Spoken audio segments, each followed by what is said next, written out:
What is going on, everybody? We are back with another review, and this time we are reviewing Alfred Hitchcock Presents Season 1, Episode 6, and the episode is called Salvage. You okay there, ma'am? Yeah. This was directed by Justice Addis.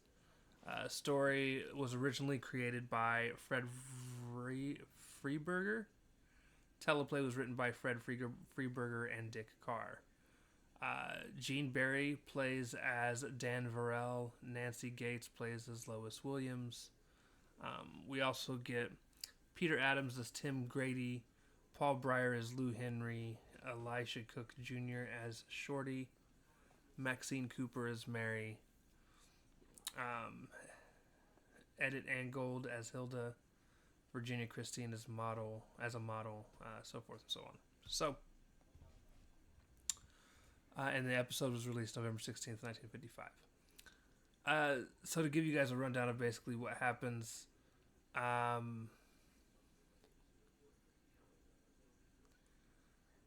Lois is in a bar, a high-class bar, and runs across one of the guys that she knows and talks to him and basically says that Dan is getting out of prison and he's going to come after her because she's the reason his brother got killed.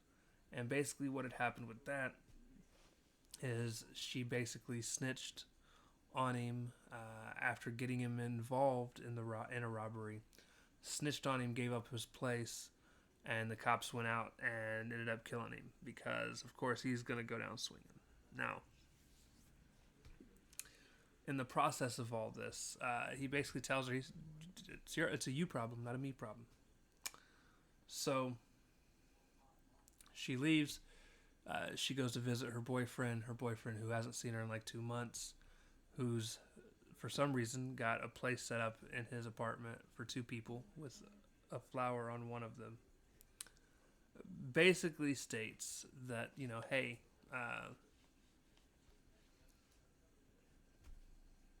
things are going down.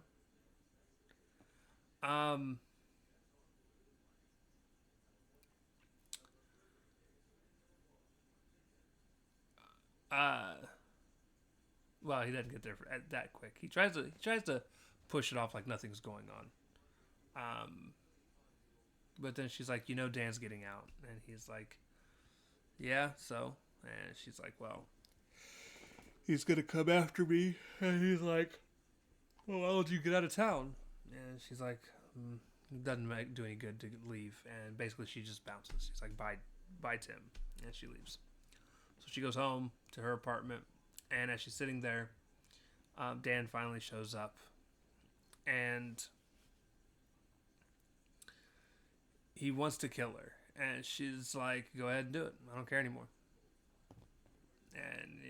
And then he thinks about it. And he's like, I don't want to kill you. Because I want you to want to live. It's easier for me that way.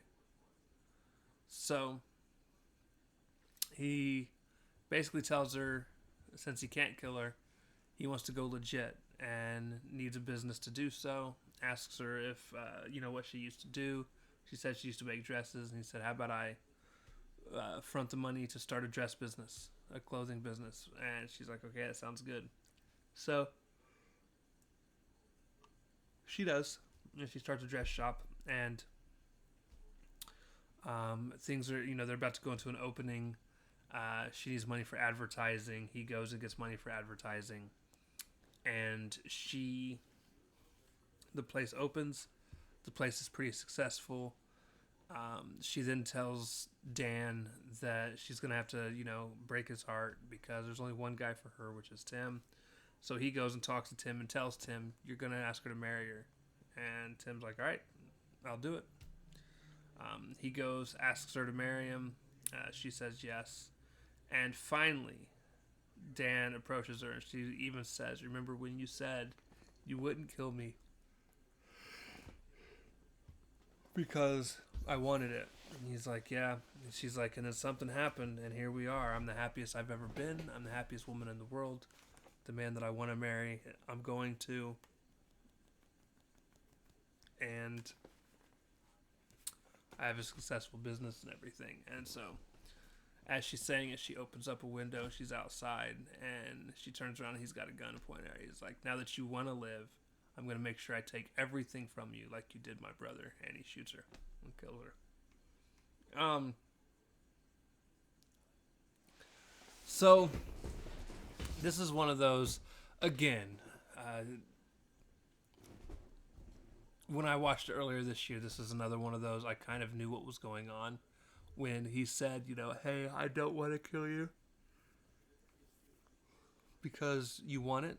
And then he's like, how about we start a business? And I knew. I was like, he's trying to make her happy so that when he does kill her, it's while she's happy. So, again, I still enjoyed the episode. This is actually one of my favorites I've seen so far. I just love the actual cold, calculated nature of Dan. He's probably one of my favorite quote-unquote bad guys in this series so far. So that is going to do it. Sorry, my mind shat itself there mid-conversation.